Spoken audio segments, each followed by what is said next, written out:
ಇದೀಗ ಬೆಂಗಳೂರಿನ ಇತರ ಪ್ರಮುಖ ಸುದ್ದಿಗಳನ್ನು ಫಟಾಫಟ್ ಅಂತ ನೋಡೋಣ ಜಸ್ಟ್ 5 ನಲ್ಲಿ.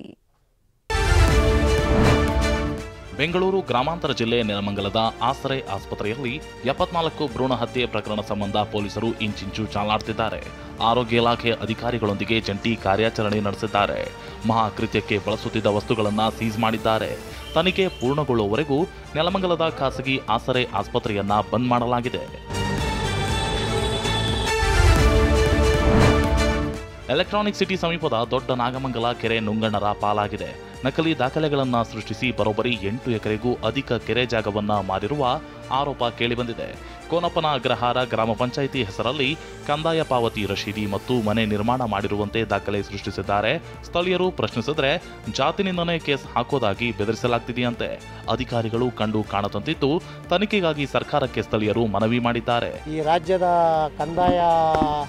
ಕಂದಾಯ ಸಚಿವರಿಗೆ ಹಾಗೂ ಮಾನ್ಯ ಮುಖ್ಯಮಂತ್ರಿಗಳಿಗೆ ಹಾಗೂ ನಮ್ಮ DCM ಸಾಹೇಬರಿಗೆ ಈ ಕರ್ನಾಟಕ ಸರ್ಕಾರಕ್ಕೆ ಏನು ಕೇಳ್ತಾ ಇದ್ದೀನಿ ಅಂದರೆ, ದಯವಿಟ್ಟು ಸಾರ್ವಜನಿಕ ಸ್ವತ್ತು ಹಾಗೂ ಸರ್ಕಾರದ ಸ್ವತ್ತಾದ ಈ ಕೆರೆಯನ್ನು ಕಾಪಾಡಿ ನಮ್ಮ ಗ್ರಾಮನ ರಕ್ಷಿಸಬೇಕು ಎಂದು ಹೇಳ್ತಾ ಮಾಧ್ಯಮದವರು ಸರ್ಕಾರದ ಕಿವಿ ಹಿಂಡಿ ನಮ್ಮ ಕೆರೆಯನ್ನು ಉಳಿಸ್ಕೊಡ್ಬೇಕು, ಈ ಪ್ರಕೃತಿನ ಕಾಪಾಡಬೇಕು ಅಂತ ಕಳಕಳಿಯಿಂದ ಕೇಳ್ಕೊಳ್ತೀವಿ. ಬರಗಾಲದ ನಡುವೆ ದೊಡ್ಡಬಳ್ಳಾಪುರ ತಹಶೀಲ್ದಾರ್ ಸಾರ್ವಜನಿಕರ ಹಣವನ್ನ ದುಂದುವೆಚ್ಚ ಮಾಡಿರುವ ಆರೋಪ ಕೇಳಿಬಂದಿದೆ.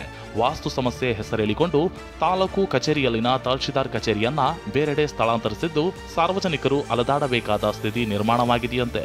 ಆದ್ರೆ ಈ ಕುರಿತು ತಹಶೀಲ್ದಾರ್ ಹೇಳ್ತಿರೋದು ಮಾತ್ರ ಬೇರೆ ಕತೆ. ಅಲ್ಲಿ ನಮ್ದು ಡ್ರೈನೇಜ್ ಬ್ಲಾಕ್ ಆಗಿದೆ. ನೀವೇ ಲಾಸ್ಟ್ ಟೈಮ್ ಹೇಳಿದ್ರಿ ಮಳೆ ಬಂದಾಗ ಫುಲ್ ಒಳಗಡೆ ಅಲ್ಲಿಗೆ ಇದು ಬರುತ್ತೆ. ಸೊ ಅದು ಕ್ಲೀನ್ ಮಾಡೋದಕ್ಕೋಸ್ಕರ ಅಂತ ಹೇಳಿದಕ್ಕೆ ಫುಲ್ಲು ಅಲ್ಲಿ ಇದು ಮಾಡಬೇಕು. ಸೊ ಅಲ್ಲಿ ತೆರವಾಗೋ ತನಕ ಅಂತ ಹೇಳ್ಬಿಟ್ಟು ಇಮಿಡಿಯೇಟ್ಲಿ ಇನ್ನೊಂದು ಕಡೆ ಕೂತ್ಕೋಬೇಕಲ್ಲ. ಇವತ್ತು ನಾವು ಇನ್ನೊಂದು ಕಡೆ ವರ್ಕ್ ಮಾಡ್ತಿದ್ದೀವಿ. ಕೆಇಎ ನಡೆಸುವ ಸಿಇಟಿ ಪರೀಕ್ಷೆಗೆ ದಾಖಲೆ ಮಟ್ಟದಲ್ಲಿ ಅರ್ಜಿಗಳು ಬಂದಿವೆ. ಈ ವರ್ಷ 3,62,468 ವಿದ್ಯಾರ್ಥಿಗಳು ಸಿಇಟಿ ಪರೀಕ್ಷೆಗೆ ನೋಂದಣಿ ಮಾಡಿಕೊಂಡಿದ್ದಾರೆ. ಈಗಾಗಲೇ 3,35,638 ವಿದ್ಯಾರ್ಥಿಗಳು ಪರೀಕ್ಷಾ ಶುಲ್ಕವನ್ನ ಕಟ್ಟಿದ್ದಾರೆ. ಕಳೆದ ವರ್ಷಕ್ಕಿಂತ 1 ಲಕ್ಷಕ್ಕೂ ಹೆಚ್ಚು ವಿದ್ಯಾರ್ಥಿಗಳು ಈ ಬಾರಿ ಸಿಇಟಿ ಪರೀಕ್ಷೆಗೆ ಅರ್ಜಿ ಸಲ್ಲಿಸಿದ್ದಾರೆ. ಇತ್ತ 3 ಲಕ್ಷಕ್ಕೂ ಅಧಿಕ ಅರ್ಜಿಗಳು ಬಂದಿರೋದು ಪರೀಕ್ಷಾ ಪ್ರಾಧಿಕಾರಕ್ಕೆ ತಲೆ ಬಿಸಿಯಾಗಿದೆ.